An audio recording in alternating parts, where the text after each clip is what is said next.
Excellent!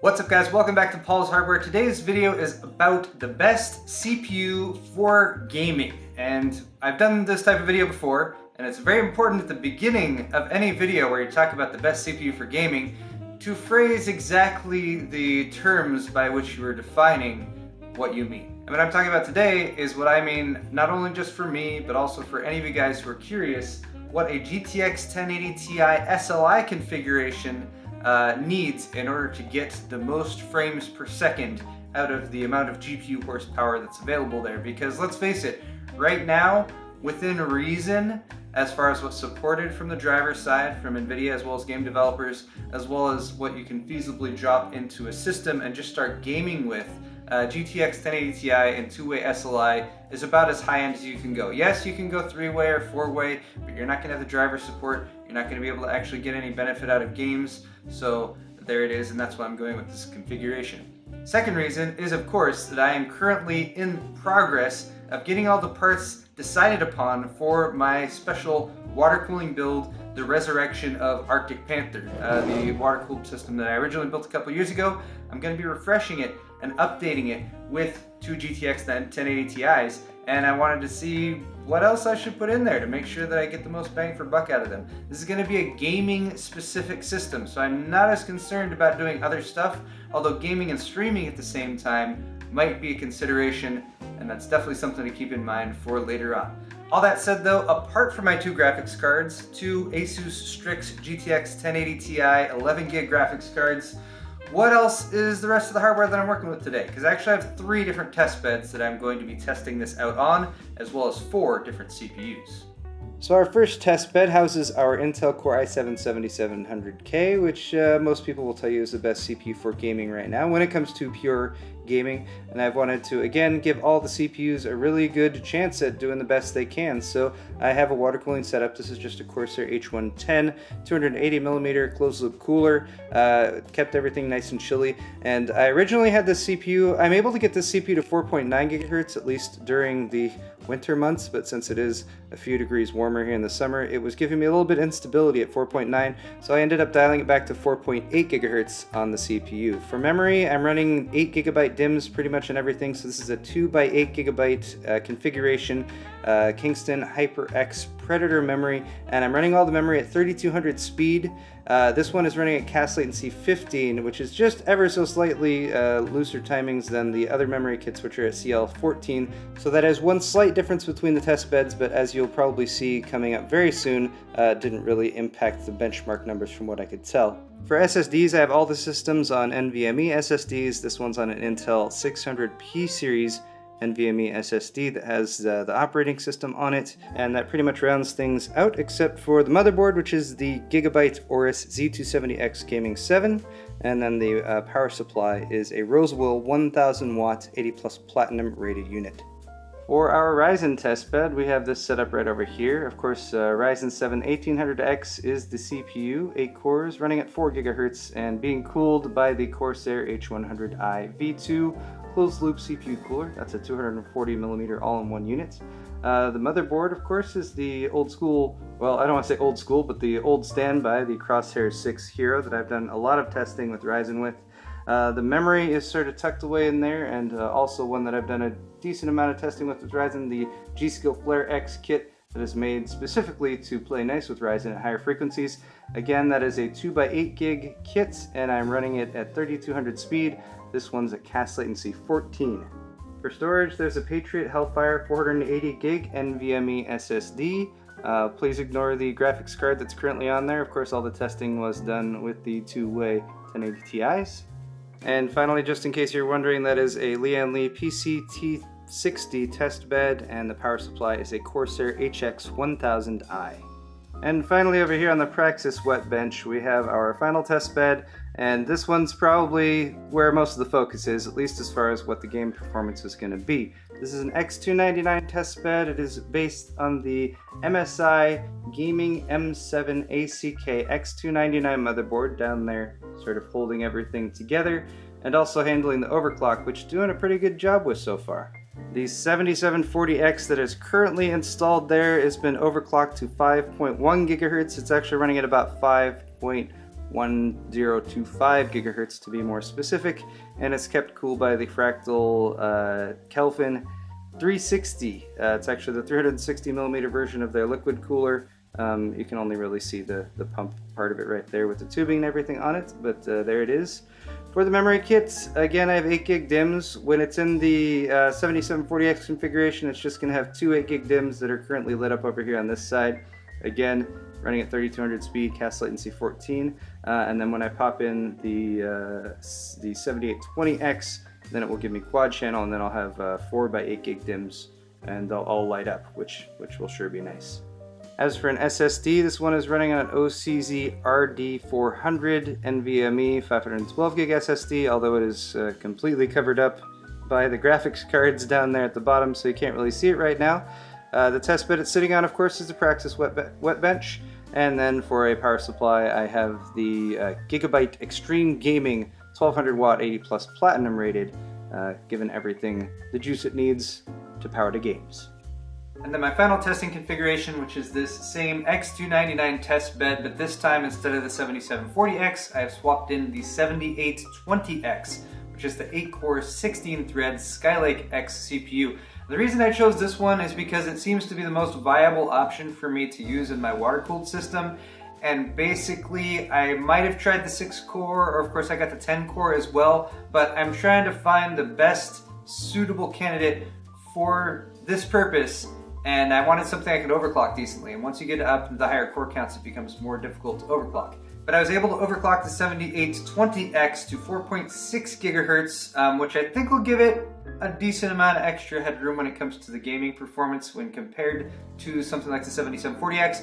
But I still don't have high hopes, because typically with gaming, frequency is still king, and so I'm guessing that the 7740X is going to still come out on top. Let's get into my actual overclocking and testing configuration though. I've already mentioned all the CPUs and the test beds that I'm running on and the overclocks for the CPUs. The graphics cards I did overclock as well though, although not by much since these are already pre-overclocked Asus Strix graphics cards. I basically set the power limit, this is with MSI Afterburner by the way, set the power limit to 120%, plus 45 on the core clock, plus 350 on the memory clock, and I set the fan speed on both GPUs to static 60% just to help kick all of that warm air out.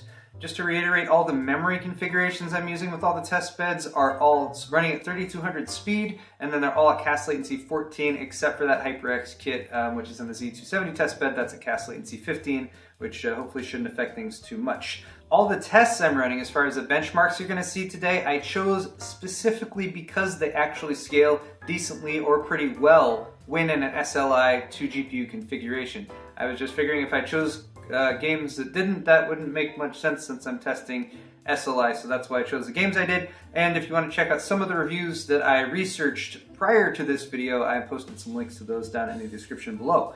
All that said, at long last, here are all of my benchmarks.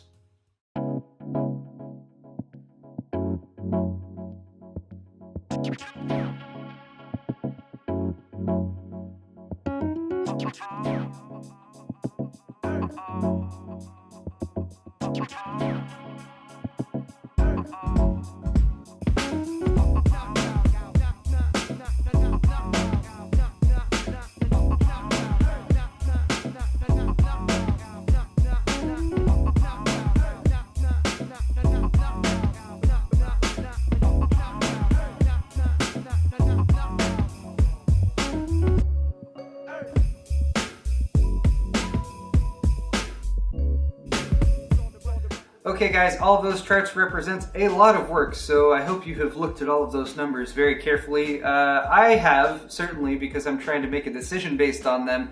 So first off, if you want to look at those synthetic benchmarks, the 3D Mark Is, for example, they might initially seem to indicate that one of the CPU platforms is doing better than the others. However, bear in mind that those synthetic benchmarks tend to weigh in stuff like raw CPU performance a lot more. They have physics-based tests that CPUs with higher core counts tend to do very well at, so that's where you might see some of that variance. If you actually look at the GPU scores on those tests, you'll notice there's only about a 1 to 200 point difference between each of the 4 platforms using this same GPU configuration.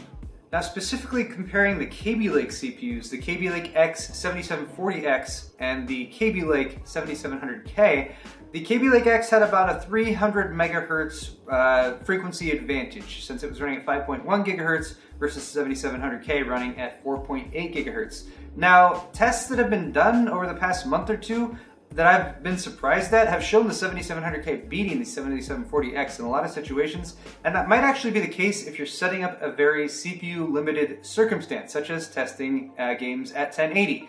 Now, I look at this both ways because testing games at 1080 is a very good way to put the burden on the CPU and to get more information about which CPUs are performing better. However, when it comes to a real world situation, the chances of somebody purchasing two 1080 Ti's and running them in SLI and then playing games at 1080 is pretty slim, or at least you're not investing your money in the most effective way. You should get one 1080 Ti and then spend the other money on a better monitor is what you should probably do. So that's why I did these tests in this way, is to be a little bit more real world and say, for what I'm actually going to be using these GPUs for, what is going to give the best performance.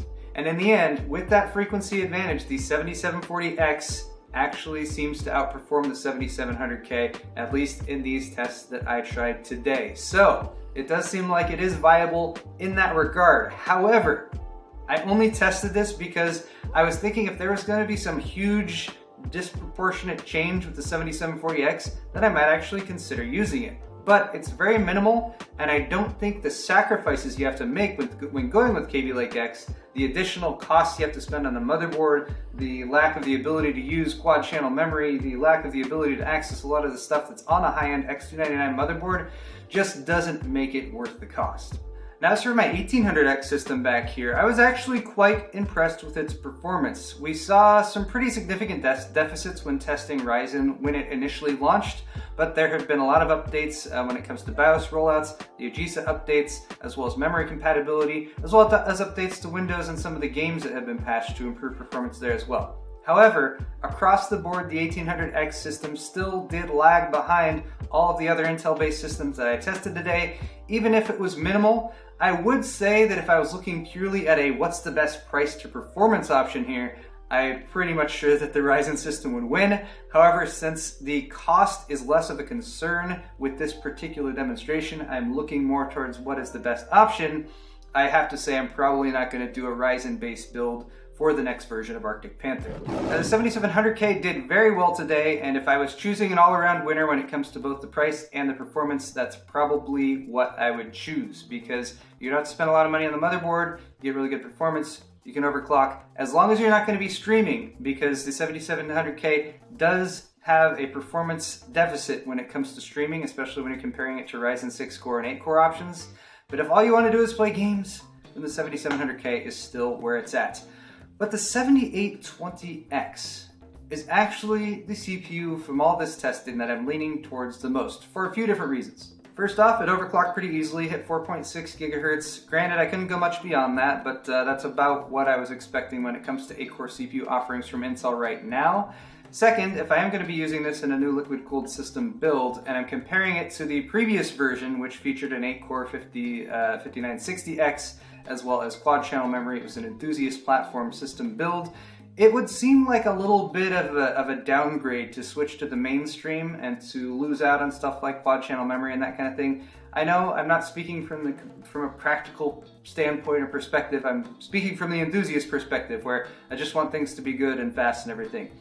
Of course, you can critique me there, because if I was really going for the enthusiast perspective, I would just put the 7900X in there and call it a day. But the 7900X does run very hot, and even hotter when you attempt to overclock it, since it has a 10 cores. So I'm thinking the 8 cores as sort of an in-between, still seems like an upgrade, still gets most of the gaming performance, if not that last few percentage points that you might be able to get with the 7700K or 7740X. I'm thinking that seems like possibly the most reasonable, if reasonable can be a word when describing this type of build, solution. But I, of course, am very curious to hear what you guys think. I always like taking your feedback into consideration, so please leave me comments in the comment section down below and let me know what you think of these numbers that I have gathered over the past few days and all of my benchmark testing. Now, I can't end this video without at least quickly mentioning Threadripper, because it's only couple weeks away from launch, according to what AMD has told us, and there's a ton of people who are going to be like, just wait and build a Threadripper system. First off, I'm not expecting gaming specific performance on Threadripper to be any better than it is on Ryzen. It's using the same architecture, it's using the same CPU cores, it's still going to be viable, it's still going to be good, it's still probably going to be a really excellent price to performance option, but I'm not expecting it to suddenly leapfrog the Intel chips to provide better gaming performance. Also, who's to say I'm not going to build a Threadripper water-cooled system too? I'm probably going to do that as well. It's just probably not going to be this system that I'm planning to build right now. So stay tuned for that. It will be coming soon. I've got Ryzen 3 coming up, got Threadripper hopefully soon after that, and I've of course got this build that I'm now ready to move on to the next step with. So thank you guys so much for watching this video. Hit the thumbs up button if you enjoyed it. Of course, I'll be back next week with more excellent content as always about the technologies, and I might even show my dogs off again. Thanks for watching guys, and we'll see you next time.